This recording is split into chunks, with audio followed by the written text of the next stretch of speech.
Inspector Paul Kravchuk of our Integrated Gun and Gang Task Force, which investigates all shootings and firearm discharges within the City of Toronto. Inspector? Good morning, everyone. I'm Inspector Paul Kravchuk of the Integrated Gun and Gang Task Force, and I'm pleased to be here today. I know there's a lot of interest in this incident, and I hope you can also appreciate that information is very limited at this time, so I only have so much. What I do know, I will advise you of, and I will take a few questions at the end. This morning at about 2 a.m., police were called to a shooting at the residence behind me here.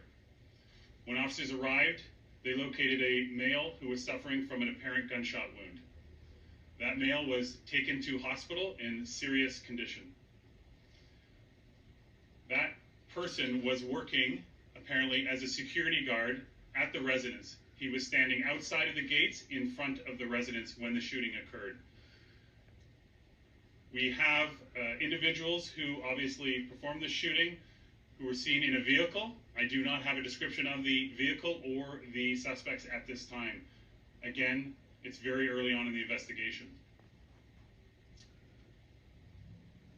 I cannot speak to a motive at this time because it's so early, but as we get information, we will share it with you. Anyone with information is asked to call 416-808-2510 or Crime Stoppers. You can expect to see an increased presence in this neighborhood for the next little while, but it's no different than any other shooting or firearm discharge. We'll have officers here looking for witnesses to come forward, as well as we can canvassing for video. I'll now take a few questions.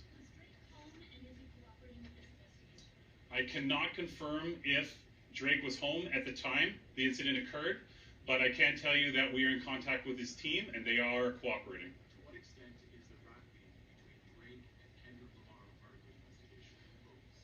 So, I am aware of what you're talking about, but it is so early in the investigation that we don't have a motive at this time, and so I cannot comment further on that. While the motive may not be confirmed, if that is something that you're looking at, knowing that this case crosses borders into the U.S., is there anything that in the investigation to maybe prevent a potential suspect from being hit?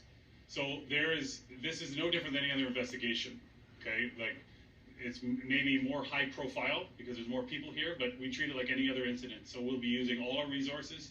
Our teams will be doing as much as they can to investigate this, but it'll be no different than any other investigation.